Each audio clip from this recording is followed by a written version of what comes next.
Hey, ladies and gentlemen, welcome back to the channel. As always, it is Nick here, back with your daily crypto news and analysis. And today we're going to be talking about Quant Network, aka QNT. So let's just dive in and let's talk about a few things. So, first and foremost, the market is pumping at the current moment in time that I am recording this. We don't know how much this is going to sustain with the CPI report today, which does come out at about 8:30 a.m. ET, so in about 4 hours that I am currently recording this video at.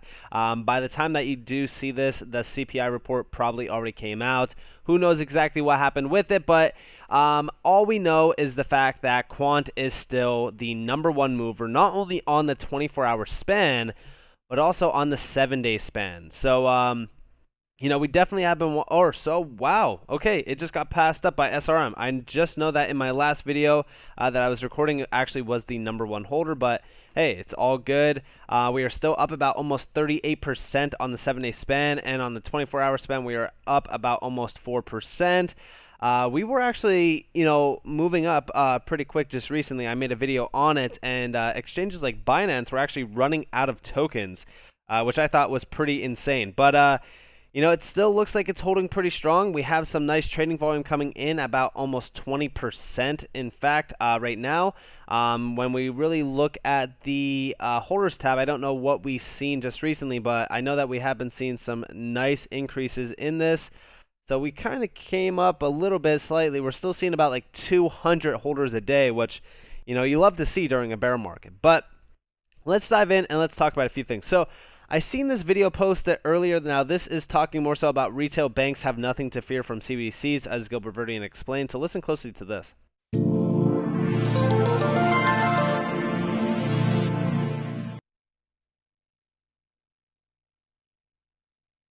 So this is talking about like why CBDCs won't replace retail banks.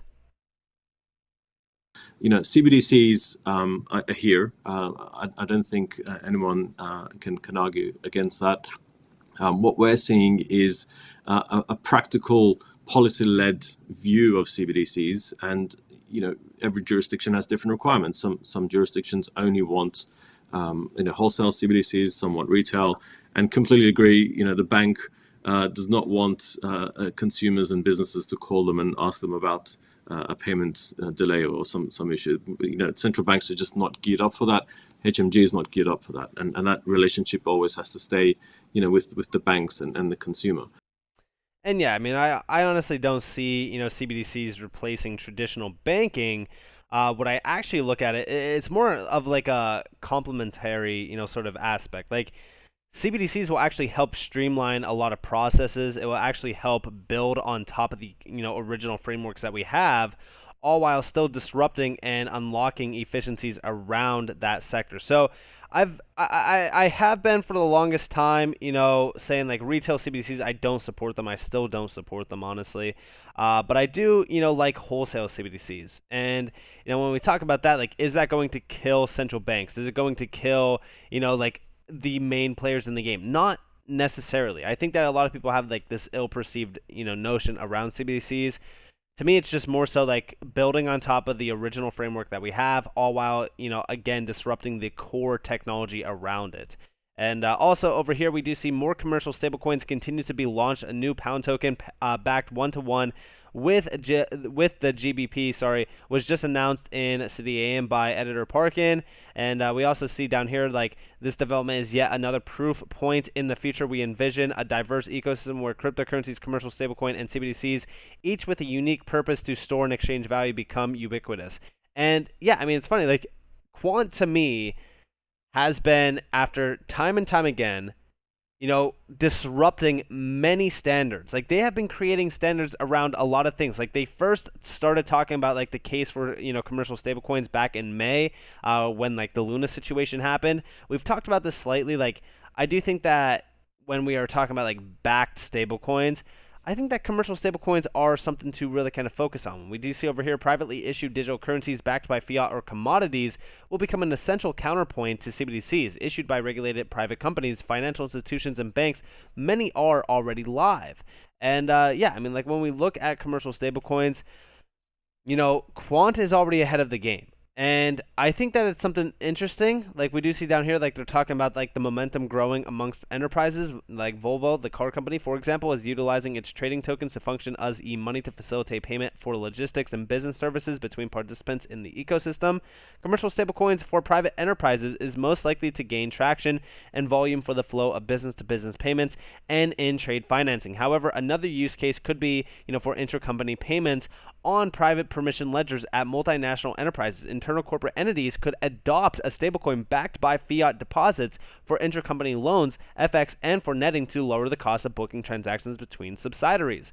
And yeah, I mean, stablecoins on DLTs, like if you mint a stablecoin, say for so, like they're saying on a blockchain or DLTs, whatever the case may be, like you're going to see the efficiencies around that specific DLT with that CBDC, even if it is backed by, say for so, like the dollar, the euro, the pound, whatever. And that's actually crucial for a lot of these processes around like the banking scene, the commercial area, enterprises themselves. Like this is going to unlock a lot of value, especially in the B2B sector, which we've talked about being a very large sector with like cross-border payments, for an example. And we also do see over here, the pound token launches as the first fully backed GBP stablecoin regulated in the British Isles. Isle of Man-based fintech company Blackfridge has launched Pound Token, the first British regulated stablecoin, fully backed one-to-one by pound sterling GBP. Known by the ticker GBPT, Pound Token allows direct GBP, access to digital assets or asset markets and facilitates frictionless real-time settlements. KPMG has been appointed as auditors, and monthly proof of reserve attestations will confirm that all tokens issued are 100% backed. And funny enough, like we're seeing like KPMG having a key role here. Will we see, Quant being played here? Like I think that Quant could possibly play a pivotal role here as well. And it's funny that like KPMG is being mentioned here as like, Quant is actually sharing this entire article, because remember, we've talked about this back in May, where KPMG came up for slightly a little bit of time on their partners list. And a lot of people went crazy, thinking like this was a confirmed partnership announcement, that we were about to see an announcement. But then they erased it, and now we only have LAC Chain and Nexi and Oracle there. But we do see that KPMG is official QNT. KPMG is one of the big four accounting organizations with a network of firms in 145 countries with over 236,000 employees. And we've talked about this back then, and we basically said that this was confirmed. And I do think that it is confirmed. Like, I think that the connections here are still building. I think that we are basically seeing, some sort of connection here, like with the puzzle pieces. Like, we have to put them together. We have to really kind of see what's happening. But for me personally, these stablecoins will need to have, like, still connections to, many, real life base companies as well. Like, I know that there's a lot of connections here. Like, for example, like these stablecoins could be used for a lot of things with like cross-border payments or like trading between like a company within like logistics. For example, like with Volvo, like the use case around like Volvo, I think is great. As just like an example point. But again, remember, to have like real world use case value, you still need some sort of interoperability. So I could definitely see Quant having a role here. We do see like the connection with KPMG here as well. It's hard to say, like, I don't want to put like a direct confirmation on this. Let me know what you guys think about this down in the comments below, though. I'd love to hear your thoughts on this, but I think that this could possibly be that connection that we are waiting for. And also remember, with like the digital pound, the Digital Pound Foundation for the longest time has been a key role player with Quant as well, which we've always discussed for a lot, like around like XRP, or like I should say with Ripple and Quant as well. Like the connections there are pretty large. And we also do see over here blockchain chain will profoundly impact financial services, especially in asset management via the tokenization of funds, capital markets, and most importantly in payments and money movement. I actually just discussed this with HBAR too. Like I think that real estate and a lot of many markets will have some major disruptions around it. I think that tokenization is actually a fairly large area to really kind of focus on. And we do see here Gilbert Verdian speaks to AltFi about new MiCA regulations, more so really kind of putting a setting like a stage point on like tokenization and really kind of setting the stage right. Like he said, like blockchain will profoundly impact financial services, especially in asset management via the tokenization of funds, capital markets, and perhaps most importantly in payments and money movement. This emerging technology can substantially lower costs by reducing the need for counterparties and complex processes, enabling new businesses and revenue opportunities. Clearer rules and guidelines around stablecoin backing and ESG will spur more business cases to drive investment and adoption. I completely agree. Like, I think that the adoption cycle around crypto has not even started. Like, I know that that might sound crazy to a lot of people because, like, again, like we've seen some major movement around this market. We've been seeing a lot like of main players, like in regards to like the financial institutional area, really kind of playing a pivotal role within crypto as well. But to me, I don't even think that this has officially started. I think that we have a long way to go, and I'm very excited for the future of this space. Just around like some of these use cases alone, like I think that tokenization, like I think that a lot of people are really kind of missing, the point around tokenization and how large of a disruption that actually could be, not only to like payments and money movement, but like also many other industries as well, like even insurance, legality processes. I mean, it's remarkable. It truly is remarkable how large of a role tokenization could play. And we also do see over here, like what we're seeing today is the result of the push 30 years ago into electronic finance and payments. Tokenization allows us to embed logic controls and programmability in how we transact between parties for the first time.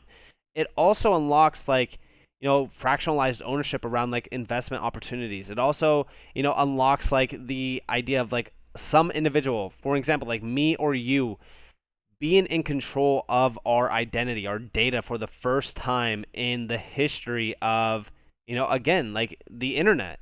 I think that when we talk about like the internet and like electronic money, electronic like finance, like I think that when we seen the credit card and the debit card first come out in the 60s, I think that that was revolutionary technology. But again, it wasn't really, doing anything. I mean, if you think about it, it's almost like having, like, the best way that I could describe it is, you're driving like, we'll say, I don't know, a V6, right? And you put like a Ferrari body on it. You're still like the underwhelming technology around it is still not doing anything just for the outside look of it. Like that's how I look at like debit cards and credit cards. Like sure, it was disruptive during that time in the 60s, but it was just kind of, bringing out a new feature on top of like, technology that now is extremely dated, but we are still utilizing this new technology in quotation marks, right? Like online banking, debit cards, credit cards, like these are still technology. Like, yeah, sure, you update the user interface, but you're still not, updating the underwhelming technology. And I think that right now we actually have the opportunity to do so, and that's why this like area that we talk about on a day-to-day basis is so critical to not only be a part of, but also just like to study. Like I think that if you are in crypto and you're not studying, you're not watching, you're not, again learning, what's the point of being in this market? Because this is the moment that you want to be learning. This is the moment where you want to be paying attention to. So with that being said, I hope that you guys enjoyed this. If you guys did, definitely leave a like, subscribe to notifications on if you guys want more free content. You guys are more than welcome to follow me on Twitter and join the free Discord down in the description below. As those up to you all have a beautiful day or beautiful night wherever you guys are on this beautiful world. That's been Nick. Peace out, guys.